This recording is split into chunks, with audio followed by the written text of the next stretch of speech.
Now to our class of 2020, where we're following a group of students from the first day of their kindergarten class to their high school graduation. Natalie's been doing this, and she's got these kids now in fifth grade. Fifth grade, soon going to sixth grade, and actually they had a great opportunity to spend, three of them did, to spend some of their spring break on a field trip in the nation's capital, traveling for the first time without their parents to learn about America's past and witness a little history along the way.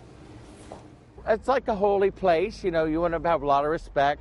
The Vietnam War Memorial might seem an unlikely place to spend your spring break, but for Caroline, Jordan, and Zenzele, it's just the beginning of a week-long journey through American history, thanks to a program called People to People.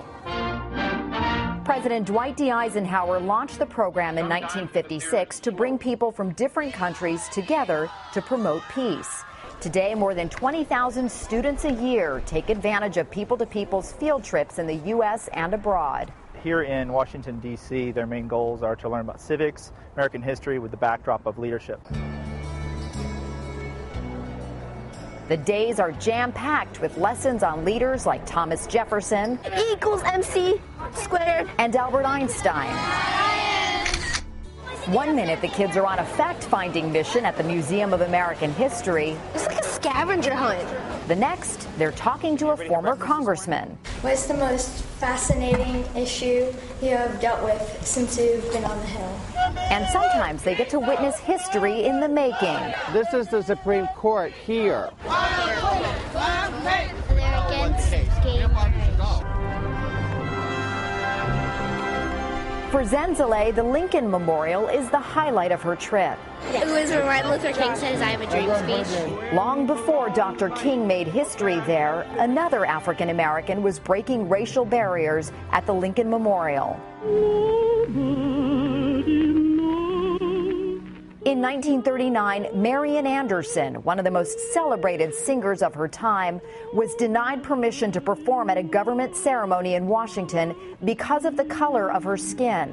When First Lady Eleanor Roosevelt found out about the snub, she personally invited Anderson to perform at an Easter concert at the Lincoln Memorial. Anderson sang before a crowd of 75,000 people. 24 years later, Dr. King chose that exact spot for his famous speech. So when you're looking at that spot where it says, "I have a dream," imagine how much history is there. It is at this moment that history comes alive for Zenzele. Where is it? Where is it?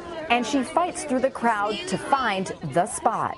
She's saying right where Martin Luther King had his "I Have a Dream" speech. Zenzele's parents stretched their budget to pay for her trip, but they believe the experience was priceless. I'm glad that she was able to hear that story. I'm glad that she was able to even be at the mall where Dr. Martin Luther King gave that speech. I don't think she really feels any kind of limitations. I think she really feels like whatever she desires in life, she deserves and can have.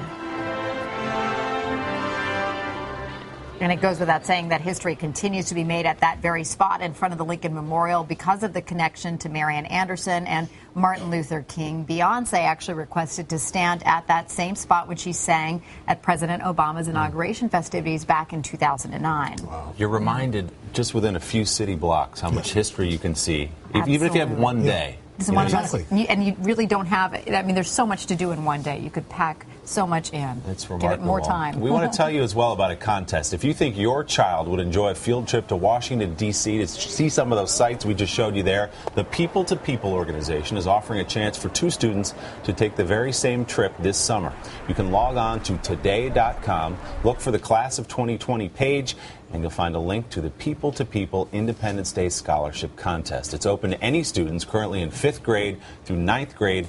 The winners will receive an all-expenses-paid trip to the nation's capital. Pretty cool. Great educational experience. It's something we take for granted. Yeah. A lot of people don't get there, and they have to. It's so true. Well,